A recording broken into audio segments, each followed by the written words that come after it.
Okay, so sige po, if you are ready for the message, si PNG po, sa mga nagtatanong, nasa Olongapo po siya, speaker po siya, sa gawain po doon sa Olongapo. All right? Romans chapter 12, please. And may I request all of you to please stand up. Romans chapter 12, verses 1 to 8 lang po. Verses 1 to 8 lang po ang babasahin ko sa inyo. Romans chapter 12, verses 1 to 8.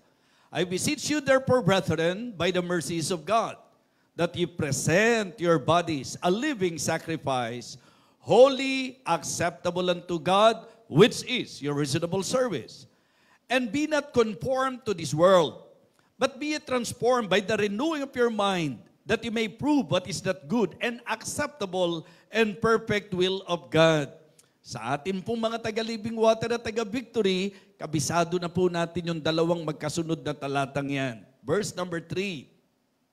For I say, through the grace given unto me, to every man that is among you, not to think of himself more highly than he ought to think, but to think soberly, according as God hath dealt to every man the measure of faith. For as we have many members in one body, and all members have not the same office, so we, being many, are one body in Christ, and everyone members one of another. Having then gifts differing according to the grace that is given to us, whether prophecy, let us prophesy according to the proportion of faith, or ministry, let us wait on our ministering, or he that teacheth, on teaching, or he that exhorteth, and or on exhortation. He that giveth, let him do it with simplicity. He that ruleth, with diligence. He that sheweth mercy, with cheerfulness. Purihin po ang pagbasa ng salita ng Diyos. Let us pray. Aming kataas-taasang Diyos, aming Ama, ngayong sandaling ito, kami po ay muling lumalapit sa iyo. Taglay ang amin pong papuri at ang mataas na paggalang sa iyo pong kabanal-banalang pangalan. Lord, nais po naming muli ilapit ang aming mga sarili sa iyo. And please, Lord, guide us. Gabayan mo po kami.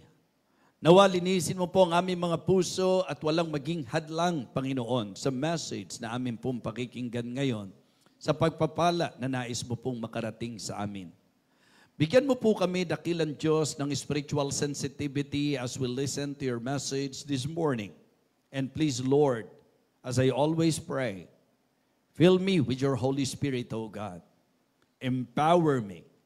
Give me wisdom. Guide me, O Lord.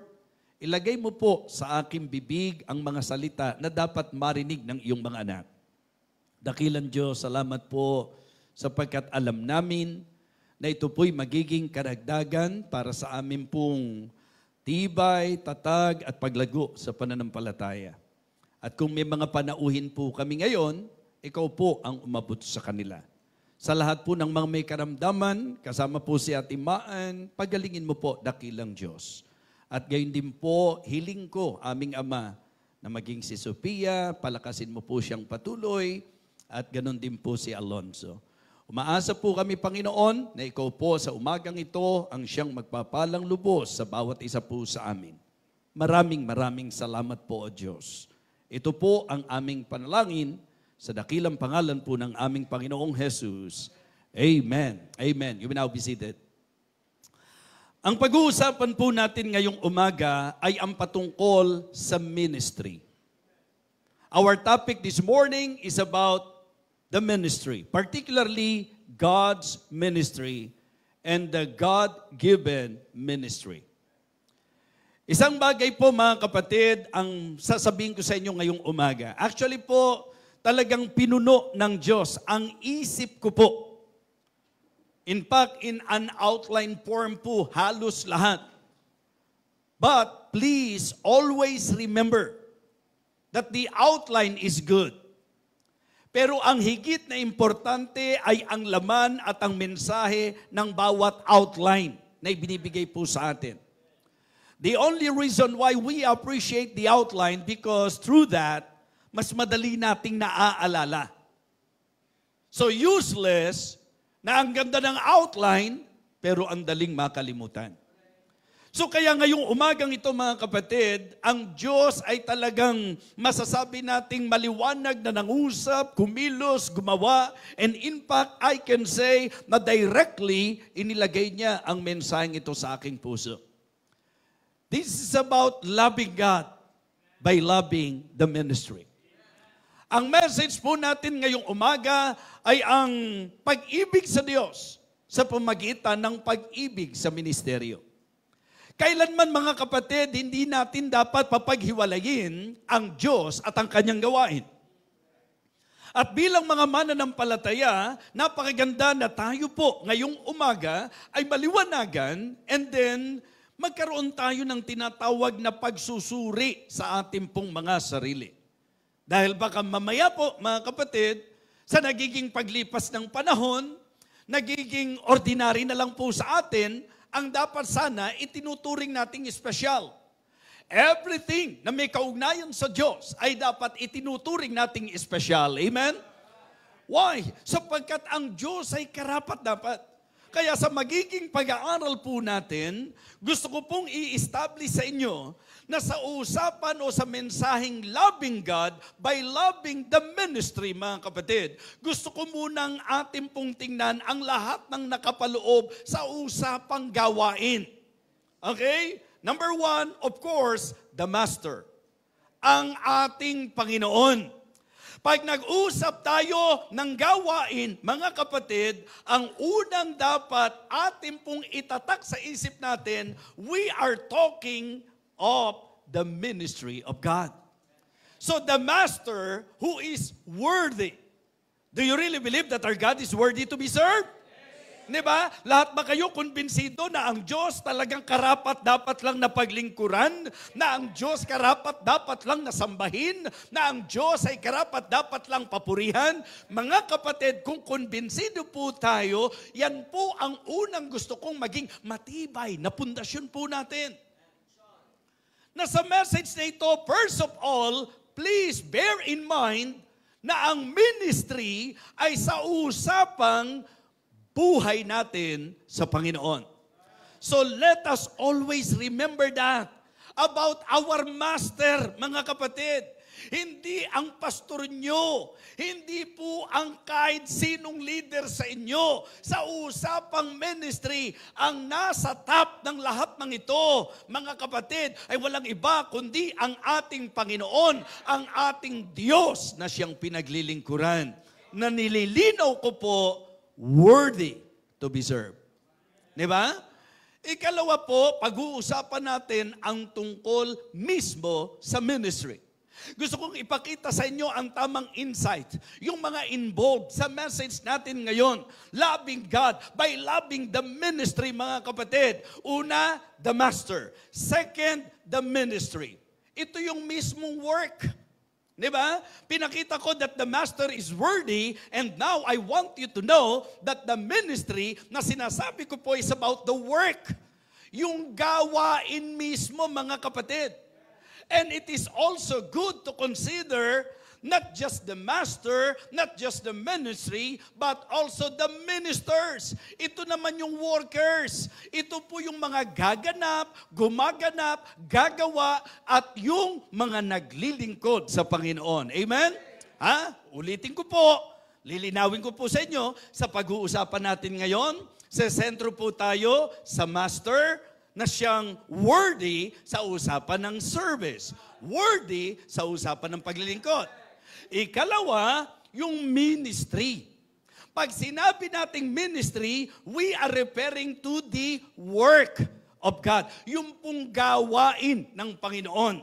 At pagka po nilagyan natin ng pagliliwanag din tungkol sa usapan ng gawain, importante po yung ministers. At yun po yung ilang mga bagay na paulit-ulit din sinasabi ni Apostol Pablo, mga kapatid. Pagka kayo po ay naglilingkod at hindi Panginoon ang inyo pong pinaka-sentro o focus, walang kwenta yung paglilingkod. Di ba? Pagka ang ministry na pinag-uusapan natin ay hindi po related o kaugnay sa Diyos, walang kwenta po yung ministry na yan. Okay? So the ministry we're talking about is first of all God's ministry, a glorious and a great ministry, and it is very important also to know that being His children, tayo po ay itinuring na co-laborers. For we are laborers together with God. Kaya pag-uusapan din natin dito yung ministers. Pag sinabi nating ministers, yan po yung pastor na nangangaral, yan po yung mga preachers na nangangaral, yan po yung song leader na nangunguna sa pagpupuri sa Panginoon, yan po yung mga choir members na umaawit sa ministeryo ng choir, yan po yung mga orchestra na tumutugtog, yan po yung mga ushers na gumaganap ng kanilang trabaho, yan po yung naglilinis ng ating chapel, yan po yung nag-aayos ng ating upuan, yan po yung mga nangangasiwa sa audio natin, mga kapatid. Yun po yung mga gumaganap, yung mga gumagawa, ministers ang tawag po doon. So kaya yun yung involved. The master, the ministry, the ministers, and the ministering. Ha? Mga kapatid, ito yung ways. Ito yung mga paraan na kung saan ginagawa natin ang paglilingkod. So I hope na ito po establish sa bawat isa sa atin. So it is good to somehow have an idea, clear idea, godly idea about the ministry, that if we will talk of the ministry, we are actually focusing on our master. Siya po ang pinaglilingkuran natin. Hindi tayo pakitang tao, hindi tayo nagpapakitang gilas, hindi tayo nagpapasikat, hindi tayo nagbibigay ng kaluguran sa kanino man, liban sa Panginoon natin, at yan ay walang iba kundi ang ating Panginoong Jesucristo. Amen? Diba? Make sure na sa ministry, siya talaga ang Panginoon mo. Na ang ministry na tinutukoy mo, gawain talaga ng Diyos. Na ikaw mismo, ikinakount mo ang sarili mo na minister ka. Ikaw ay manggagawa ng Panginoon. Huwag niyong iisiping full-time worker lang. Huwag niyong iisiping pastor lang. Huwag niyong iisiping mga missionaries lang. Lahat ng totoong Kristiyano, ang kalooban ng Panginoon ay maging mga ministro niya po tayo. Sa idea na tayo po'y kasama dapat na naglilingkod sa Kanya. At yung ministering, mga kapatid, ito po yung kung paano po natin ginagawa. Ikaw ay manunugtog, paano ka nagsiserve? Ikaw ay mga awit, paano ka nagsiserve? Ikaw ay full-time worker, paano ka nagsiserve? Ikaw ay nasa Sunday school, paano ka nagsiserve? It means na yung paraan, the ministering is also important and the motive of it. Amen? So mahalaga po yan. So kaya nung iniisip ko ito, dahil nga pinuno ako ng Diyos, hindi lang ng mensahe, kundi nung outline. Kaya nga sabi ko, magsipag kayo ngayon na isulat yung mabuti yan. Nang usapang ito is about the master, about the ministry, about the ministers, and ministering. Patungkol po sa mismong kung paano po tayo naglilingkod sa Kanya. Aware po ba kayo na lahat ng yan? Tingnan nyo po sa teksto natin. Tingnan nyo po. Hindi ba doon sa kabisado nating talata? And this time, kasama kayo, Living Water Baptist Mission, Matsumoto, at Living Water Baptist Church, Santa Mesa. Kasama po kayo. All together, let us recite Romans chapter 12, verses 1 and 2. Romans chapter 12, verses 1 and 2. Ready? Begin. I beseech you, therefore, brethren, by the mercies of God, that ye present your bodies a living sacrifice, holy, acceptable unto God, which is your reasonable service. And be not conformed to this world, but be ye transformed by the renewing of your mind, that ye may prove what is that good and acceptable and perfect will of God. Tingnan niyo po yung lahat ng sinabi ko sa inyo na dito pa lang po sa dalawang unang talata ng Roma 12, hayag na po yan na ang pinag-uusapan natin, Diyos, mga kapatid. Kung ano ang katanggap-tanggap sa Diyos. It means to say, yung paraan natin must be acceptable. Kaya yun yung dahilan kung bakit hindi ka dapat negatibo kapag ka tinuturuan tayo. Yung po ang reason kung bakit dapat receptive tayo. Hindi po tayo dapat magne-negative if somebody is reminding us, especially our pastor, about the ways and manner of your service. Because ginagawa natin ito hindi para aprubahan ni pastor, kundi para sa approval ng Diyos. Amen? Yun ang pinaka-importante. Ang laging pinakamahalaga ay ang approval ng Diyos sa lahat ng gagawin natin. Pag ikaw ay a-attend, ang titiyakin mo approval ng Diyos. Kapag ikay magbibigay, ang titiyakin mo approval ng Diyos. Kapag ikaw ay aawit, ang titiyakan mo approval ng Panginoon. Everything na gagawin natin, ang main concern natin is always the approval of God. Yung bang ang ating pong dapat maramdaman, katanggap-tanggap sa Diyos ang ating ginagawa. Kaya pasok dito yung master, ministry, di ba? Ministers and ministering. Now, kung atin po ngayong babasahin pa, yung pong mula po verse number 3, dito po ilang bagay ang gusto kong matutunan po natin. Ang sabi po ng verse number 3, "For I say, through the grace given unto me, to every man that is among you, not to think of himself more highly than he ought to think, but to think soberly, according as God hath dealt to every man the measure of faith. For as we have many members in one body, so we being many," sabi po, "and all members have not the same office, so we being many are one body in Christ, and everyone members one of another. Having then gifts differing according to the grace that is given to us, whether prophecy, let us prophesy according to the proportion of faith, or ministry, let us wait on ministering, or he that teacheth on teaching, or he that exhorteth in exhortation, or he that giveth, let him do it with simplicity, he that ruleth with diligence, and that he sheweth mercy with cheerfulness." Mga kapatid, iniisip ko, sabi ko kanina, "Ma, type mo nga itong lahat ng sasabihin ko sa iyo." Dahil kahit nung pabiyahe po kami, bumabalong po sa mind ko po, overflowing po, sa heart ko po mga kapatid. Nakita ko po yung naisip parating ng Panginoon para sa year na ito. Actually po, ang pinakamagiging tema po natin ngayon pong year 2025, okay? Together we will strive in 2025. Sama-sama po tayo na magsisikap ngayon pong 2025. Siguro po, ang unang gusto kong makita nyo po, ay yung tinatawag nating privilege. What a privilege to be considered na tayo po'y kamanggagawa ng Panginoon. Diba? Ang ating pag-uusap about the ministry, what a privilege to be considered na tayo raw po ay ministro ng Panginoon, kamanggagawa ng Panginoon. Sa mga churches na sinulatan ni Apostol Pablo, almost lahat sila sinasabihan ni Apostol Pablo, and I believe the same thing with us, na dapat bilang church ng Panginoon, dapat bilang mga Kristiyano, aware po tayo, hey! Kamanggagawa po tayo ng Diyos. Tayo po ang concern ng Panginoon na magmiministeryo sa Kanya, mga kapatid. Gusto kong ating bigyang pansin po na napaka-privilege natin na tayo po'y iniligtas ng Panginoon, na tayo po'y pinili ng Panginoon, na tayo po'y binigyan ng Diyos ng pagkakataon para makapaglingkod sa Kanya.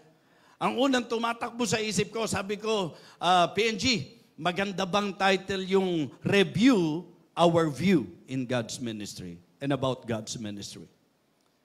Kasi baka mamaya po mga kapatid, na iba na yung pananaw natin Di ba?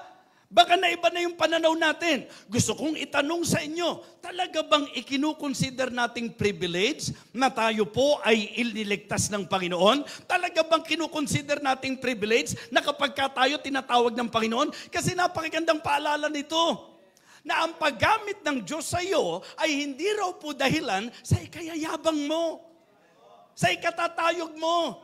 na magiging malaking masyado ang kalooban mo. Yung bang pagpapaimportante, mga kapatid. Tatandaan natin na kailanman hindi po yayabang ang sino mang mananampalataya na ginagamit ng Diyos kung tinitingnan niya na yung paggamit ng Diyos sa kanya ay hindi sa usapan ng galing, kundi sa usapan ng privilege na ibinigay ng Panginoon, because in reality, we are all unworthy and undeserving. That is the reason why huwag kang mag-akto na parang mas magaling ka sa iba. Huwag kang mag-akto na parang dinadown mo yung iba. Mga kapatid, let us always appreciate the God-given privilege, and every time that God is putting you in that situation na ikay naglilingkod sa Kanya, mga kapatid, dapat pinasasalamatan natin yan. Opo. Kaya kapag ka nakakaramdam tayo, na kapag kami mga kasama minsan, na kapag kami nagawa, parang masyado na pong ang tingin sa sarili, siya na talaga yung dapat ilulook up, siya yung dapat talaga tingnang susi ng lahat. Mga kapatid, mga minamahal, I really appreciate your appreciation na ako po'y nandito at nagbiministeryo sa inyo. But to tell you honestly, walang question sa pagmamahal ko sa inyo. That is, I believe, proven already. That was proven already. But you know, in what I am doing, yan po'y ginagawa ko na ang pagtanaw ko po, pribilehiyo na ibinigay ng Panginoon. Ang daming pwede. Iniisip ko nga, Panginoon, ito ba talaga yung setup mo? Kasi alam nyo naman pong evangelist ako. Alam nyo naman pong nagpapastor ako. Kaya lang mga kapatid, mahirap pong baliwalain ang isang manggagawa ng Diyos, napakalapit na kaibigan ko pa, na hindi ko ma-imagine how come without me knowing, and I believe, di ba, siya siguro ang pwedeng nakakadama na nun, pero a night before, he died. Kasi morning lang naman kami lagi nag-uusap ni Pem. Umaga pa lang po, puro devotion na po pinag-uusapan namin. At konting tawanan, mga kapatid. Minsan nga si Ma'am Merly nakikitawa pa sa amin eh. Every morning yan. Sa maraming pagkakataon. You know, ang halos nag-usap kami ng gabi, Friday night, as I recall. Without me knowing. At wala akong kahit konting idea na kukunin na pala siya ng Panginoon. Pero ang nag-stick sa mind ko po, friend, ano man ang mangyari sa akin, ikaw ang ikinukonsider ko at ipinag-pray ko sa Panginoon na lalapitan ng church na tutulong sa kanila. So kaming dalawa yun. Nung marinig ko po yung marami sa inyo, at sinabi nyo po na the same thing, na paulit-ulit na sinasabi ni Pam. Mga kapatid, talagang sa totoo lang, malaki yung responsibility. Pero aminin ko po sa inyo, hindi po madali. Mahirap po siya. Pero mga kapatid, privilege. Dahil lahat ng inia-accomplish ng Panginoon sa ministering ito, isa ko sa nagre-rejoice. And I am always thanking the Lord because in spite of the fact that I am very much aware that I am totally nothing, I am just a nobody, but because of His grace, mga kapatid.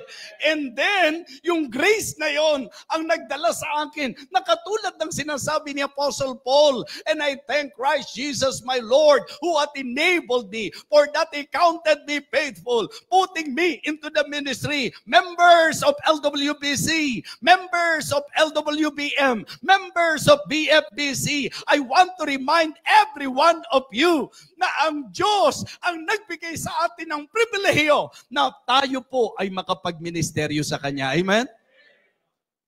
Kaya tama lang na mahalin mo ang Diyos sa pamamagitan ng pagmamahal mo sa ministry. Nawa nakikinig po tayong buong ingat. At habang nakikinig tayo, nawa nananalamin po tayo ngayon.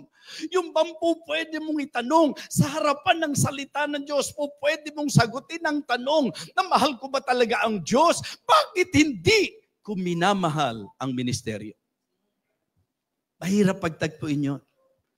So, again, it is good to consider the privilege we receive from the Lord. Okay? Mga kapatid, and when we talk about ministry, meron po akong problem, realization. Yung realization po doon sa problem, opo, ano po ang problema na makikita natin sa ministry? Alam niyo po kung ano? Marami po lax, lenient in the ministry of God. Pagka sinabi nating lax, pagka sinabi nating lenient, liberal, para bang ang luwag-luwag, ang gaan-gaan ng tingin sa ministeryo. Magawa o hindi, I believe problema yan. Kasi kung mahal mo ang Diyos, hindi mo dapat tingnan mababaw ang ministry. Kahit na ang tingin mo dyan, taga-bukas ka lang ng gate. Kahit na ang tingin mo dyan, taga-ayos ka lang ng upuan. Kahit na ang tingin mo dyan, ang ginagawa mo, naglalagay ka lang ng songbook o nagwawalis ka lang sa chapel. Dahil yan po ay ginawa mo para sa Diyos, mga kapatid. Hindi po maliit na bagay yan. Kaya nga yung pastor nyo, napaka-appreciative sa mga bagay na kung pag-uusapan natin, being human, it seems a very simple thing. But here is your pastor, always appreciating what you are doing because I consider that na dakilang gawain. Amen? Mga kapatid, hindi po ang dakilang gawain yung tumatayo ka lang sa pulpito. Lahat ng gagawin mo para sa Diyos, dakilang gawain po yan. Kaya mga kapatid, mahalin natin ang Diyos sa pagmamahal sa ministry na ibinigay niya sa atin at wag pong maging lenient tayo sa ministry. Mga kapatid, ang totoo niyan, meron pong mga situations na very understandable kung nalilate po tayo. Di ba? Posibleng minsan sa edad. Naintindihan natin yan. Kaya nga lagi kong binibiro. Ang Precious Rubies, laging special mention yan. Ano? Kasi nakaka-challenge naman talaga sila Nakaka-encourage naman talaga sila Alam ko pong meron kayong idea sa Living Water Baptist Church na para maka-attend ka doon, kailangang handa kang umakyat sa third heaven. Diba? Ilang floors po yan. Naaakyatin po nila. Sa edad po nilang yun. Kanina nga po, umakyat ako dito. Ang bata-bata ko po, mga kapatid. Pero napansin nyo, hinihingal ako kanina. Pero yung hingal ko naman kanina, hindi sa akyat, sa sobrang excitement. Opo, sobrang excited po ako. Bumibilis ang ano ko pagka, di ba tayo ganun pagka excited tayo sa gagawin natin, ang bilis nung tibok ng puso natin. Yung bang nung nakita ko po si Mama Riz nyo, ganun, yung ang bilis ng tibok ng puso ko, mga kapatid. So, paano ka hindi mabe-bless? Di ba?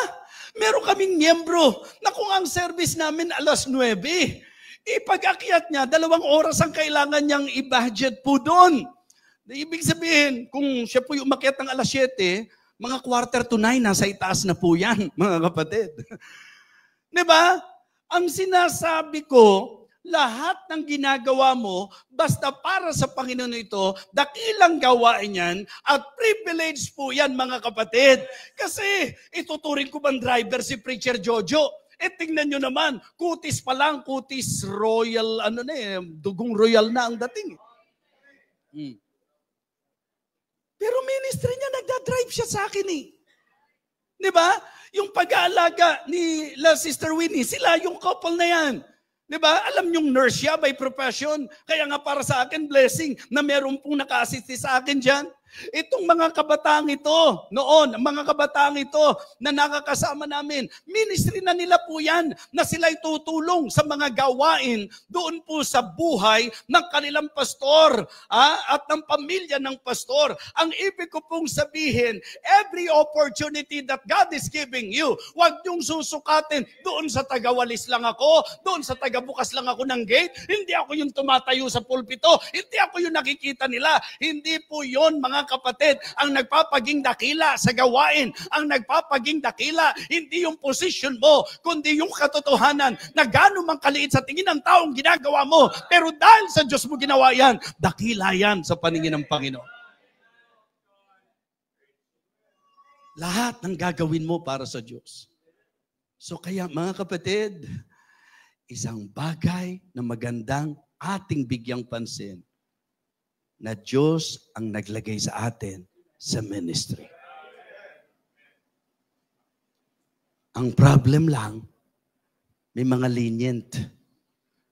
So kaya i-consider natin itong mga problems na ito.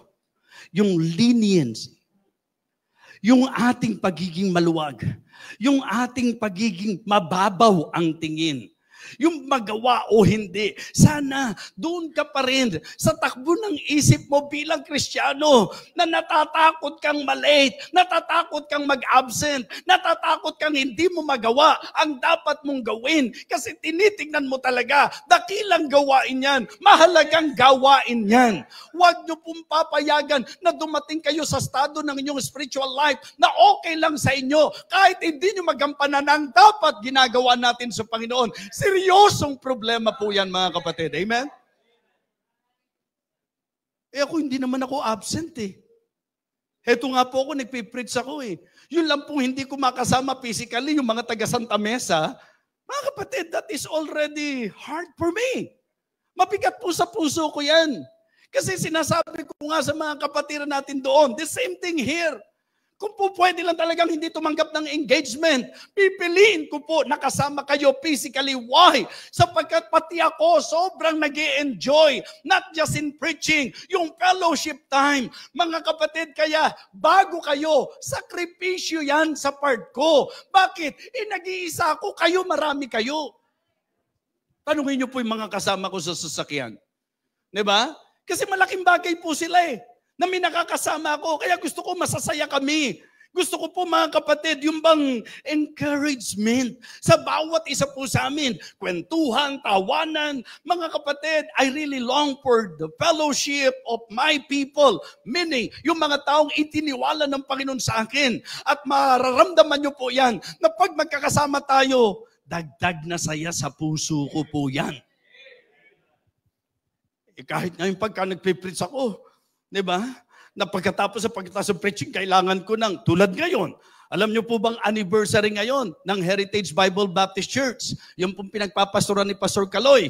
Kilala niyo po si Ma'am Tina, yung pong nagpa-conference sa mga pastors and pastors' wives, na kung saan nag-i-sponsor po yan para mapasaya yung mga manggagawa ng Panginoon. Kinuha siya ng Panginoon noong nakaraang taon, pero nag-iwan siya ng legacy. Nagtayo ng napakalaking chapel sa panguna po ni Pastor Kaloy, at ngayon po magsa-celebrate ng anniversary. And you know what? Nung buhay si Mami Tina, mga kapatid, si Ma'am Tina, nung buhay po siya, napaka-generous po nito na kung saan talagang po pwedeng sa usapang tao, baka puntahan mo because of that. But God knows my heart.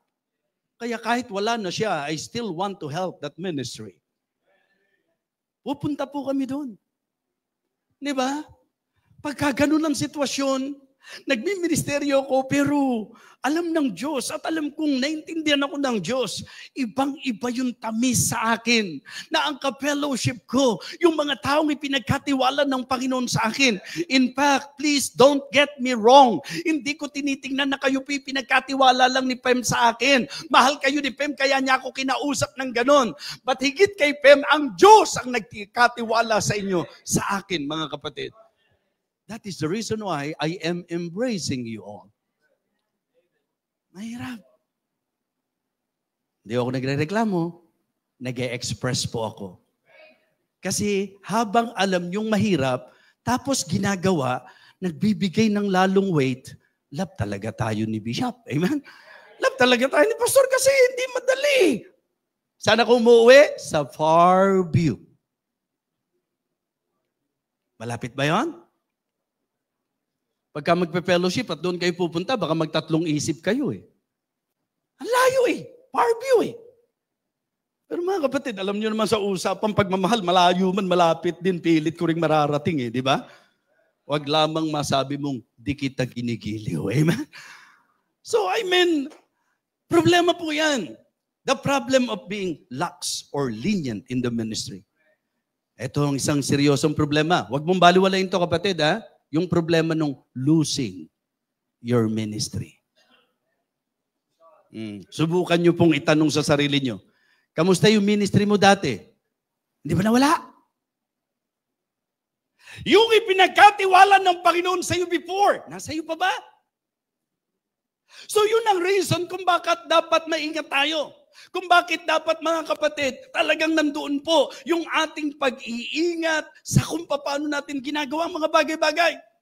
Kasi nga hindi tayo dapat maging lenient. Hindi yung tutok-tutok ka dyan. Hindi yung gagawa ka ng mga kung ano-anong paglilingkod sa Diyos, pero hindi mo naman ginaganap yung dapat ginagawa mo bilang Kristiyano. Amen?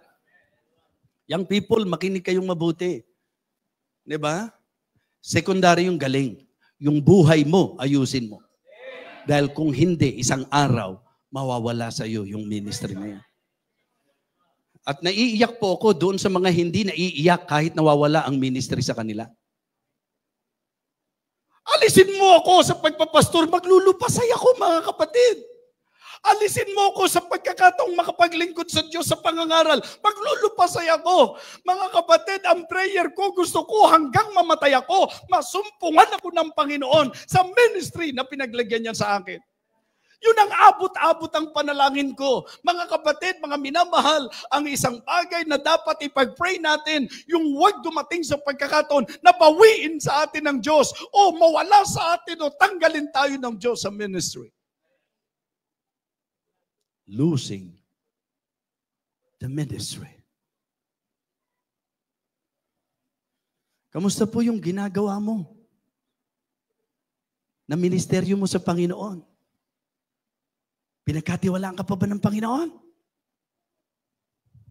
Di ba? Tingnan nyo yung pagkakaugnay. I emphasize to you na problema po pagka-lenient ka sa usapan ng ministry. Dahil pagka-lenient ka, mga kapatid, sino ba naman sa inyo ang magtitiwala sa isang taong wala siyang pakialam? Doon sa ipinagkatiwala mo. Naintindihan niyo po ibig sabihin? Hindi ba bilang matinong nagkakatiwala, ikaw ay panatag, ikaw ay masaya kapag nakita mo na yung pinagkatiwalaan mo, iniingatan niya, ginaganap niya, talagang pinapahalagahan niya yung pinagkatiwala mo sa kanya. Tama o hindi? Pero kung nakikita ng Diyos na lax ka, kung nakikita ng Diyos na lenient ka, kung nakikita ng Diyos na ang babaw-babaw ng tingin mo sa gawain ipinagkatiwala niyo sa iyo, hindi ako magtataka isang araw, alisin ka ng Panginoon dyan. O alisin ng Diyos sa iyo yung ministry na yan. Kaya mga kapatid, ingatan natin ang problemang ito. Meron ba po pwedeng magmalaki sa atin sa Diyos? Mga kapatid, wala.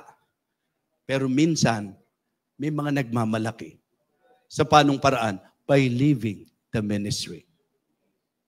Iba pa yung losing, iba pa yung living. Yung losing, sa kapasyahan ng Diyos yan.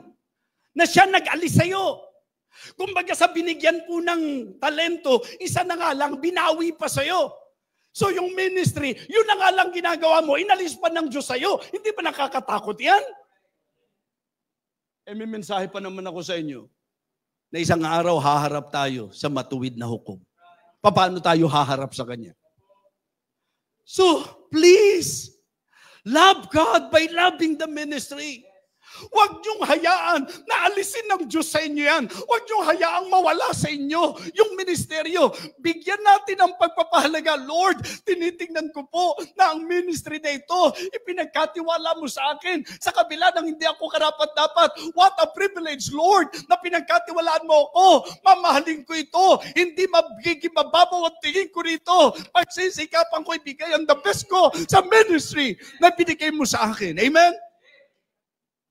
Pero yung pangatlong problema, ito ang isa pang ikinaiiyak po ng mga pastor.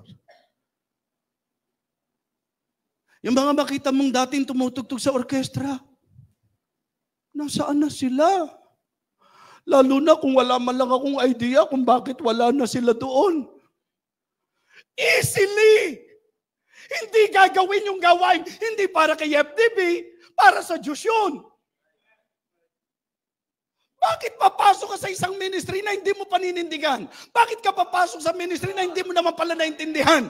Mga kapatid, purihin ng Diyos sapagkat siya committed sa atin. Pero kung ang batayan ng relasyon natin, commitment natin sa Panginoon, sasabihin ko sa inyo, posibleng sira na ang relasyon natin sa Panginoon.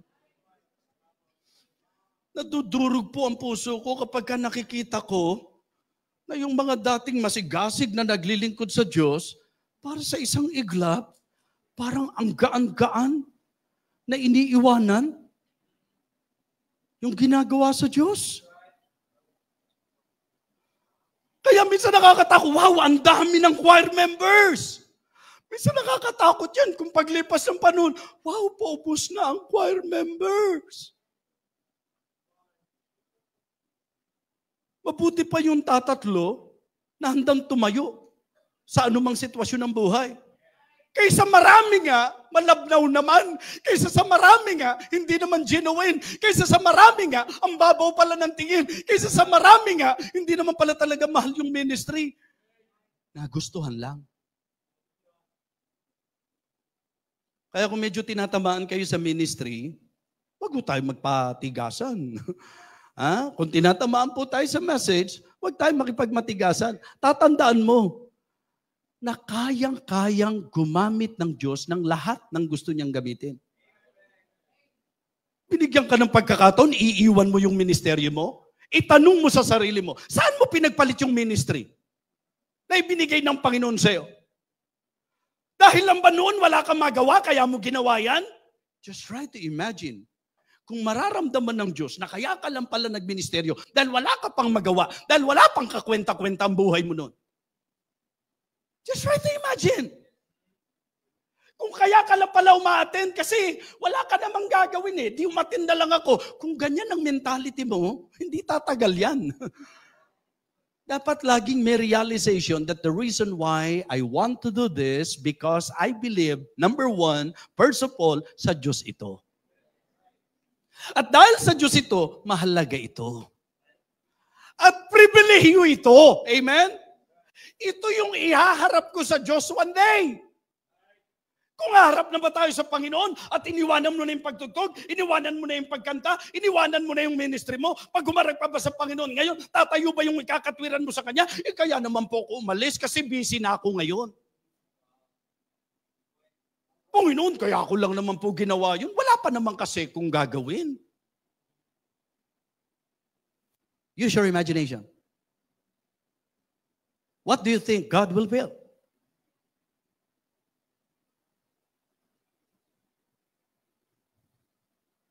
Ano kaya mararamdaman ng Diyos? Di ba ginagamit ko example sa inyo?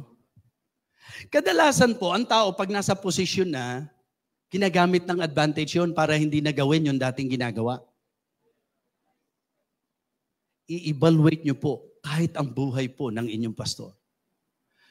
Yung sigasig ko po, nung naglilingkod ako sa Diyos, nung worker pa lang po ako at wala pa ako sa posisyon, mga kapatid, aralin nyo po ngayon. Mas dumami pa po at humigit pa ang trabahong ginagawa ko para sa Kanya. Mahirap, pero hindi ko tiniting ng burden. Why? Because I consider it privilege.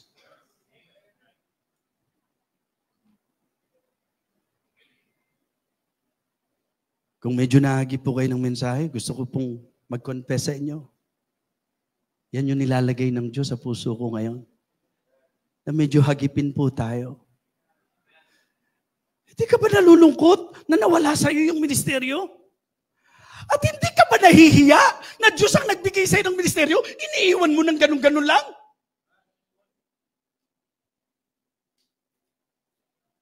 Patawarin tayo ng Diyos.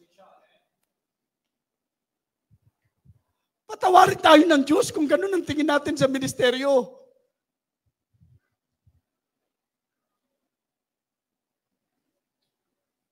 Don't just leave the ministry. Ladies, kahit hindi sa fellowship, yung kasipagan yung mag-asikaso na yan, mula nung nag-umpisa ko dito, hanggang ngayon nakikita ko, talagang consistently ginagawa niyo yan I believe yan yung nakakatuwa sa Panginoon Sa mga churches, nakakatuwang makita yung mga taong simpleng-simple lang.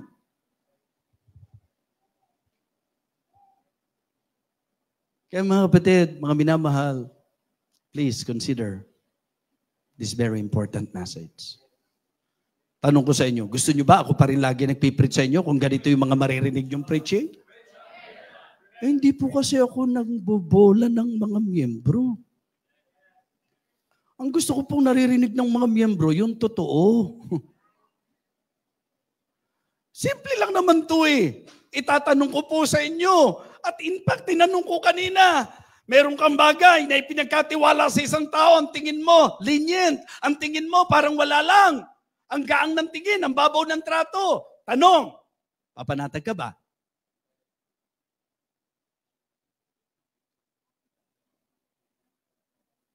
Mananatili bang ganon? Kung tayong tao, alam natin ang sagot. Pakatutulong po yan para maintindihan natin ang puso ng Diyos. Di ba? Kahit 5 na, dahil ipinagtrabaho, mga kapatid, naging mabuting katiwala, pinahalagahan yung 5, ginamit yung 5, binigyan pa ng another 5. Yung 2, ganun din po. Yung isa na nga, hindi pa naging mabuting katiwala, tinanggal sa kanya. Ilarawan nyo po sa ministry yan, mga kapatid. Kung iisa na nga ministry mo, hindi mo pa minamahal. Iisa na ministry mo, hindi mo pa ginagampanan. Ang tanong ko sa inyo, ano ang dahilan ng Diyos para panatilihin ka sa ministry na yan? Matutuwa ba ang Panginoon? Mga kapatid, iandaan nyo na sarili nyo, mahaba itong mensahe ko. Dahil sabi ko sa inyo, bumabalong po ang inilagay ng Diyos sa isip ko para sa paalalang mensahe sa bawat isa sa inyo. Ayokong magkaila na ako pastor lang. Hindi naman ako ang Diyos. Pastor lang ako. Naapektuhan ako pag nakita ko yung mga dating kumakanta sa choir na wala.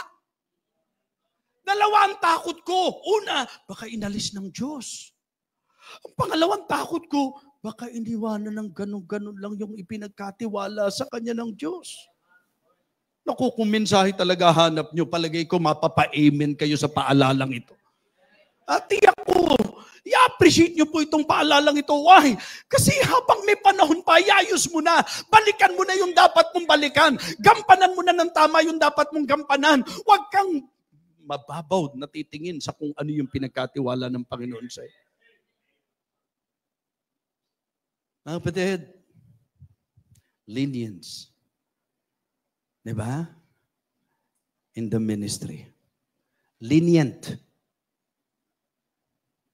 Losing the ministry and leaving the ministry. Alam niyo yung pinakamaganda magagawa natin? Tingnan niyo po yung teksto natin. Hindi ba sinabi rito ang Diyos nagbigay ng mga kaloob, kakayahan, at mismong ministeryo? Yung talagang siya talaga naglalagay at nagbibigay, mga kapatid. Kaya para sa akin, pick out. Discern. Discover. Find the ministry. Hindi ba isang paalala ko sa inyo, tingnan mo yung gift mo. Itanong mo sa Diyos, bakit ibinigay ng Diyos sa akin tong gift of singing? Ba't binigyan ako ng talent na ganito? Kapatid, kasi leading yan sa ministry mo ng pag-special number. Amen? Ha? Magbigay ka ng godly message through singing. Mga kapatid, ano pa yung kakayahang ibinigay ng Panginoon sa atin leading to the ministry na gustong pagdala ng Diyos sa atin? Di ba? Uy, alam mo, nung unbeliever ako, talagang tuwa ako na kinukwento ko sa mga kumari ko, amiga ko, yung mga buhay ng may buhay. Di ba? Ha? Yun yung ano ko, yun yung nakasanayan ko. Talagang pag nagkwento ako, yung iba hindi nila alam, pero ako alam ko. Na-save ka. Ang tanong ko sa iyo, buhay pa ba ng may buhay ang ikukwento mo? O ikukwento mo na yung mga kwento na magbibigay ng maka-Diyos na mensahe sa kanila? Pwedeng buhay pa rin. Buhay na ni Moses ang ikwento mo. Buhay na ni Abraham ang ikwento mo. Buhay na ni Noah ang ikwento mo. Buhay na ng mga tauhan sa Biblia ang ikwento mo. Yun po, mga kapatid. Baka ikaw ay may gift sa pagtuturo ng mga bata. Leading yan to that ministry. Baka ikaw ay may gift dahil talagang pagdating sa music, napaka-passionate mo, may talent ka, leading yan sa ministry. Kaya nga sabi ko, napakaganda, pick out. Di ba? Magandang ma-pinpoint natin para saan kaya ako. Saan kaya ako nilagay ng Diyos? Pansinin niyo yung pagkakasabi niyan. Binigyan ka ng grace sa ganito, kung iyan, edi yun ang gawin mo. Kung ito ang gawin mo. Kung ano yung ipinagkatiwala sa iyo, yun po ang ministering para sa iyo. Amen? Mga kapatid, perform your ministry. Mahalaga po, i-discern mo, i-discover mo, and then, perform. Gawin po natin. Di ba? Yun ang sabi niya, for I say, through the grace given unto me, to every man that is among you, not to think of himself more highly than he ought to think, but to think soberly, according as God hath dealt to every man the measure of faith. For as we have many members in one body, and all members have not the same office, so we, being many, are one body in Christ, and everyone members one of another, having then gifts differing according to the grace that is given to us, whether prophecy, edi mag-prophesy ka. Di ba? Mga kapatid, ayon sa ibinigay sa iyo ng Panginoon. Or ministry, let us wait on our ministering, or he that teacheth on teaching. Perform.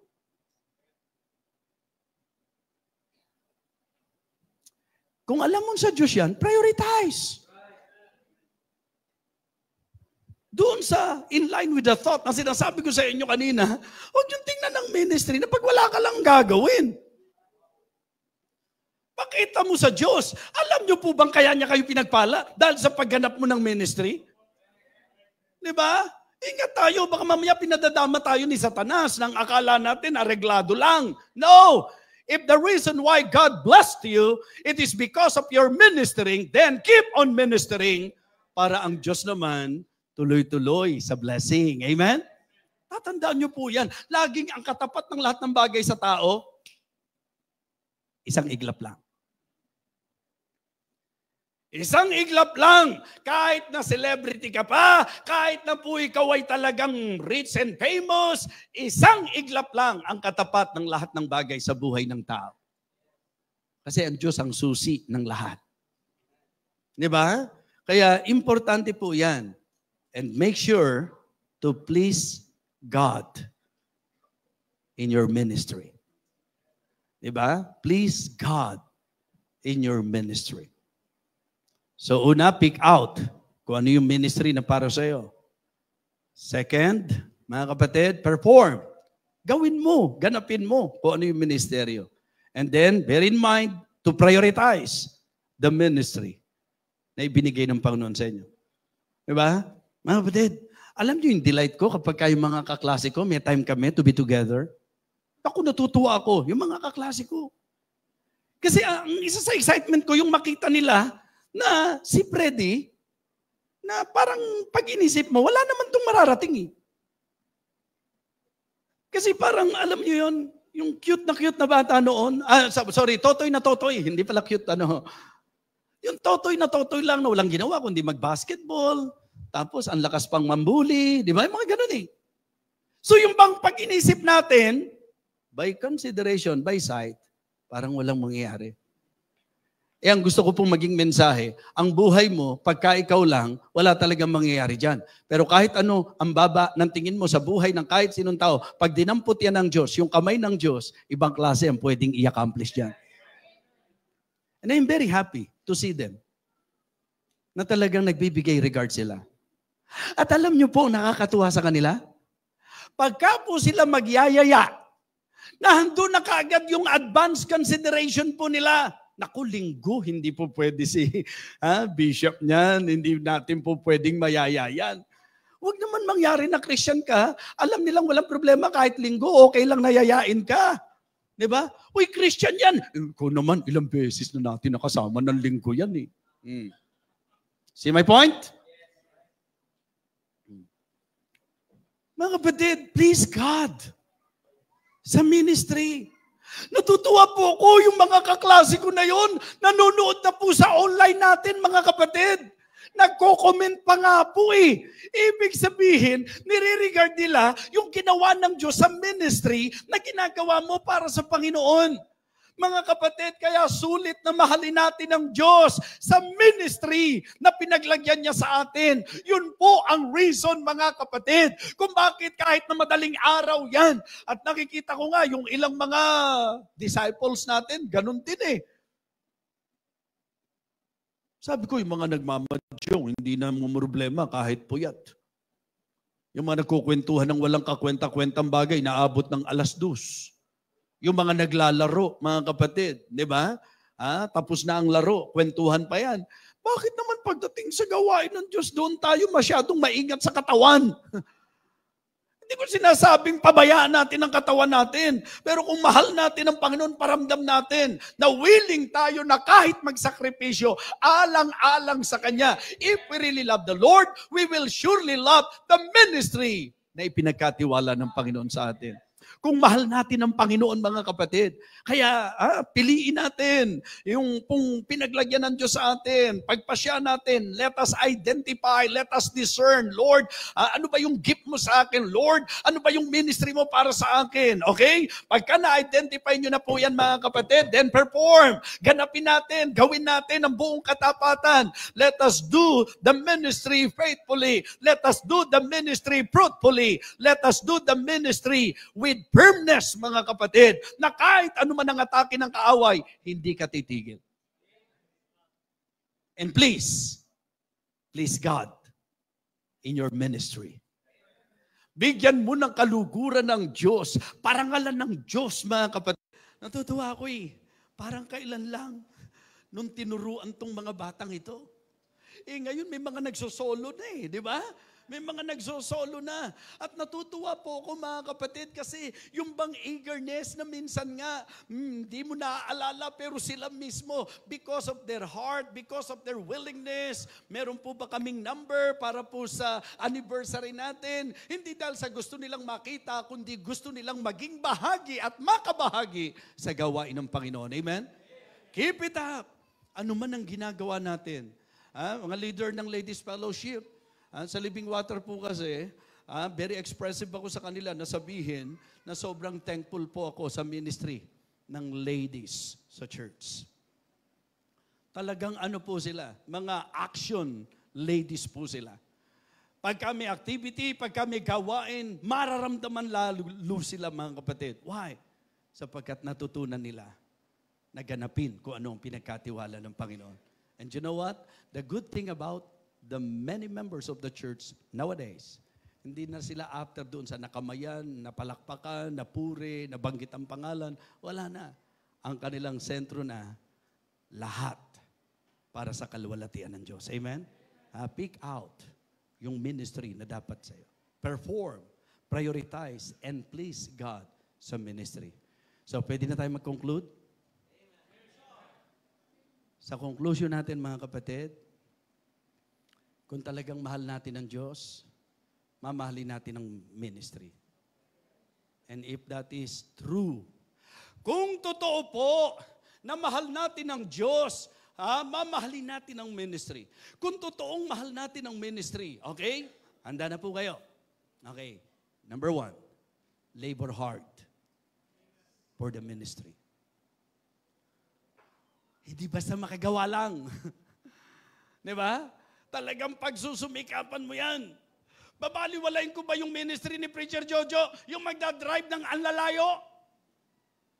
Inaabot kami ng anong oras, mga kapatid? Okay? Kung ako bilang tao, I want to express to Him my gratitude, my joy, and my happiness because He is helping me in the ministry that the Lord entrusted to me. Pag inisip nyo po, nagpipreach ako doon sa lugar na pinuntahan ko na ang dahilan kung ba't ako nakarating doon, may nag-drive para sa akin. Preacher Jojo, part ka ng ministry. Naintindihan nyo po? Hindi naman po pagkagabi, Bishop, baka po pwede namang talagang pag-ministry. Trabaho talaga eh. Pagka nakakuha ka ng trabahador na hindi pa nag-uumpisa, pahinga na kaagad ang iniisip. Di ba? Members, ito naman, ano lang, baka maging eye-opener lang. Kayo ba nakakaramdam ng struggle? Nakaka-experience po ba kayo ng atake ni Satan sa buhay nyo? Na-experience nyo po yan? Na talagang nandun yung pressure? Members, yung pastor kaya? If the devil is attacking the members of the church, sa palagay nyo, yung pastor kaya ina-atake din? Kung ang mga members nagkakaproblema, ng problema nila, yung pastor kaya? Pati problema ng iba. So it is good to somehow consider, take into consideration this very thing. Di ba? Mga kapatid, hard work. Let us labor hard because we love God, we love the ministry. Prove it by laboring hard, mga kapatid. And look after your ministry. Bantayan mo yan. Di ba? Tingnan mo yan, mga kapatid. Hindi po pwede na papaliwalain mo yan. Tatandaan nyo po na may diablo na gumagala, humahanap ng masisila niya. Gusto niyang tingnan kung sino yung mga song leader. Masiglang magpaawit ito, palulungkutin ko buhay nito. Naintindihan nyo po? Nagmi-ministeryo to sa specific ministry sa church. Pag ito na-discourage ko, pag ito ang na-atake ko, pag ito ang naitumba ko, maraming apektado. Because Satan is actually working hard and trying his best to put the ministers of God down. Kaya iniisa-isa niya tayo. Tinatrabaho niya tayo. Kaya nga sabi ko sa inyo, nililiwanag dito ni Paul dapat united, dapat tulong-tulong, dapat sama-sama. Kaya nga sabi ko, Lord, huling linggo na ng January. At hindi ko naman ito basta ginagawa. Ngayon lang naman po ako magpipreach ng 4 na oras, Panginoon, payagan mo na. Basta hindi makatagal, mauna na. Labor hard. Look after the ministry na pinagkatiwala ng Panginoon. And please, level up. Level up. Tingnan niyo po, nung bago ko, ganito pa lang nagagawa ko. Ganito pa lang ako nagagamit ng Panginoon. Ang tagal-tagal ko na. Gusto ko naman, medyo umangat naman ang gamit ng Panginoon sa akin. Amen? Level up. Therefore, my beloved brethren, be steadfast and unmovable, always abounding in the work of the Lord. For as much as you know that your labor is not in vain in the Lord. Do you really love the Lord? Amen. How about the ministry? Pwede bang paghiwalayin yan? Hindi. Because the ministry we're talking about is the ministry of God. So kaya ang message natin, loving God by loving the ministry. Pasensya na kayo kung hindi ko kaya ng 4 na oras, mga kapatid. Tatapusin natin ang message na itatatak natin sa isip natin. Una sa lahat, yung karapat-dapat, the master, the ministry, the ministers, and our ministering. Paano tayo naglilingkod? Paalala, mga kapatid, pribilehiyo po ito. Pag ikaw binibigyan ng pagkakataong makapagministeryo, privilege yan. Hindi ho lahat nabibigyan ng privilege, mga kapatid. At ang problema sa ministry, kapag tayo po'y naging lenient, pagka hindi po tayo naging particular, one day makikita mo, wala ka na sa ministry. At darating ka sa kaisipan at punto ng buhay mo na easily you will leave the ministry. Let us pray to God na wag ganun ang mangyari po sa atin. Dapat po as we continue on, tingnan natin yung ministry, mag-labor hard tayo for the ministry at mag-level up tayo. Maybe in my life, that is one of my encouragement. Yung nakita ko kung saan ako sinimulan ng Panginoon at nakikita ko po kung paano nag-ooperate ang Diyos sa buhay ko, sa ministry na ipinagkatiwala niya sa akin. Isang bagay ang titiyakin ko sa inyo, na dahil mahal ko ang Diyos, kaya mahal ko ang ministry na ipinagkatiwala ng Panginoon sa akin. How about us? How about you this morning? I hope and I pray na bumaon sa puso ang mensahe. At kung may kapasyahan na tamang gagawin para sa Diyos, huwag kang magdalawang isip na ito ay iyong pagpasyahan sapagkat ito'y pagkakataon na ibinibigay ng Diyos sa iyo. Baka ganun-ganun lang, iniwanan mo yung ministry. Diba? Baka dahil sa mga hindi tamang bagay sa buhay natin, inalis ka sa ministry. Baka ang babaw-babaw ng tingin natin sa ministry. I believe now is the right time for us to correct that before the Lord. Tumayo po tayong lahat.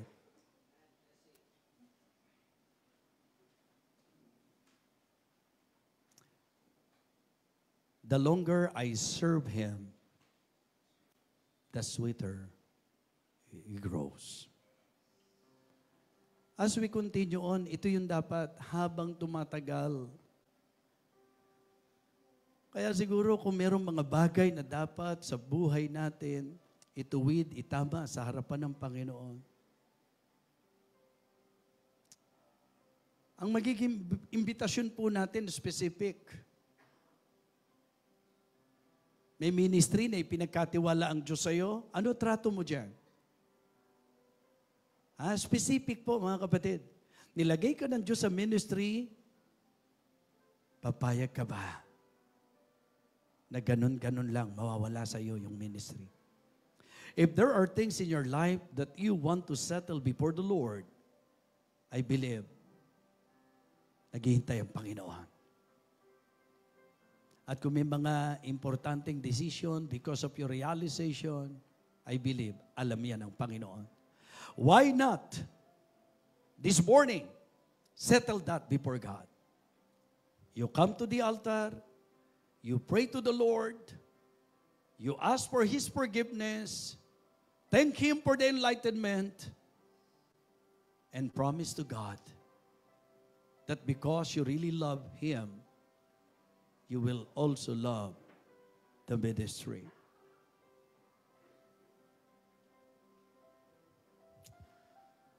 Huwag mabababaw ang tingin, mga kapatid. Huwag. Baka medyo nalilibang na tayo ni Satanas. Baka inilalagay na po tayo ni Satan na parang routine, mechanical, ordinary. Baka yan na po ang tingin natin sa gawain.